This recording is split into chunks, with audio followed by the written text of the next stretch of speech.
This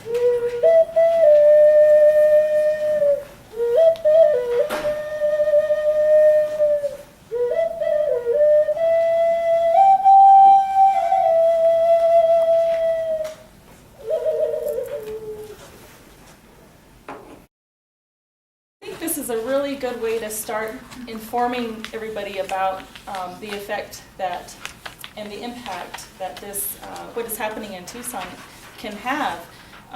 In my Introduction to Native American Studies course, we're just now starting to talk about some of the historical issues around American Indian education and a lot of the assimilationist policies that were put into place to try to weed out the cultural heritage and understanding of Native people and transform them into basically European Americans, or to take on those values. And I think what we're seeing in Tucson really is a contemporary effort at that those same kind of policies.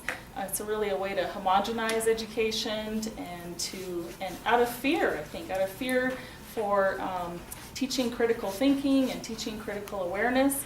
I'm not surprised that the particular books that were banned were banned. The particular books that were shown were banned, among other books, because those books take a critical analysis. They take a critical look at the history of the United States with regard to its relationship to ethnic minorities. And so all of us have our stories, you see.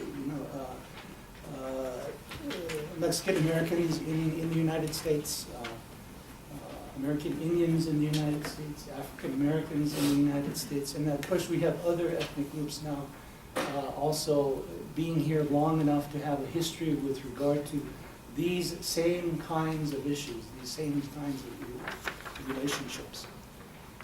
And so I think until we begin to really address the underlying epistemology upon which the American education system is based, we are going to continue to have problems.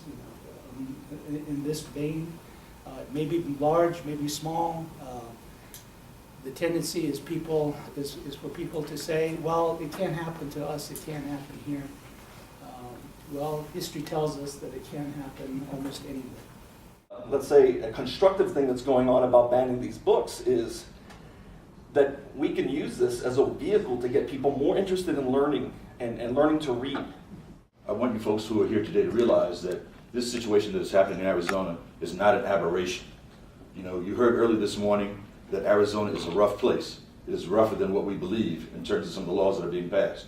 You folks all know about the laws that are being passed to control minds by controlling education and how you think. Before that, they've passed laws that will deal with the control of your bodies and movement across spaces and places. Since that time, they've also introduced a law that basically says that Arizona does not have to follow international law or human rights. They're trying to pass that law.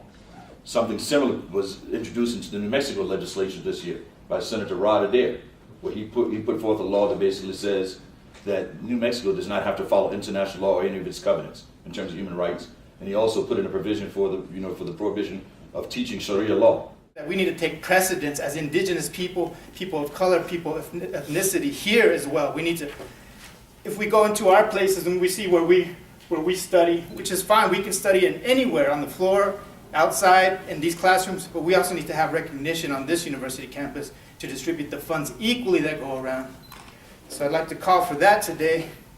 Now a diverse America, and that we have to develop the language, the tools for being able to communicate to each other about that diversity. Ethnic studies is a part of that. And so I actually think that the role, the place will grow rather than, I think that the salt will come.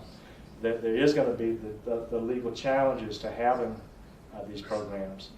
But I think we have to be ready to engage in the discussion, but also in preparing students and engaging in building the bridges, developing the language, the tools for promoting diversity in society as a whole.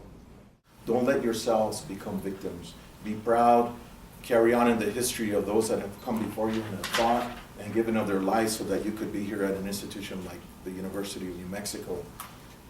This is a poem by Lorna D. Cervantes. It is entitled Poem for the Young White Man Who Asked Me How I, an intelligent, well-read person, could believe in the war between races. In my land, there are no distinctions.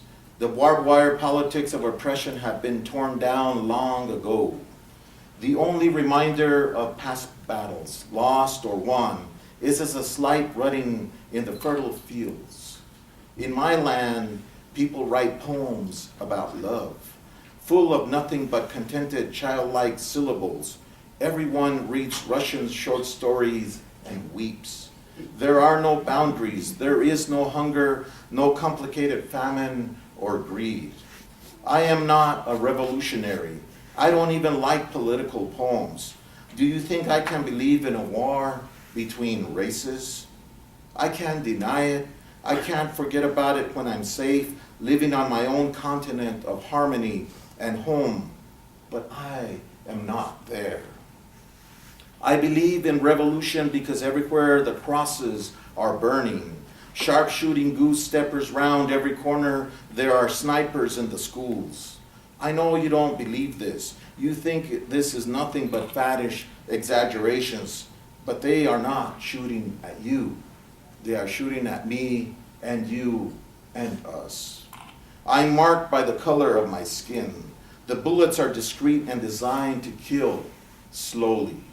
They are aiming at my children, at your children, and their children to come. These are not made up things. These are facts. They have always been facts. Looking back, what we've done since 10 a.m. is we've had different speakers, faculty, students, condemning conservative forces that threaten academic freedom and speech, not only in Arizona, but everywhere. We've affirmed the importance of people's right to knowledge about themselves, their histories, their communities, and their cultural knowledge.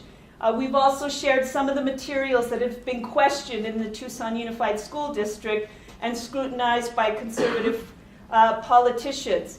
And we've also underscored the importance of honoring each other and all of our relations and building and creating communities here that support social justice, that support ethnic studies programs on campus.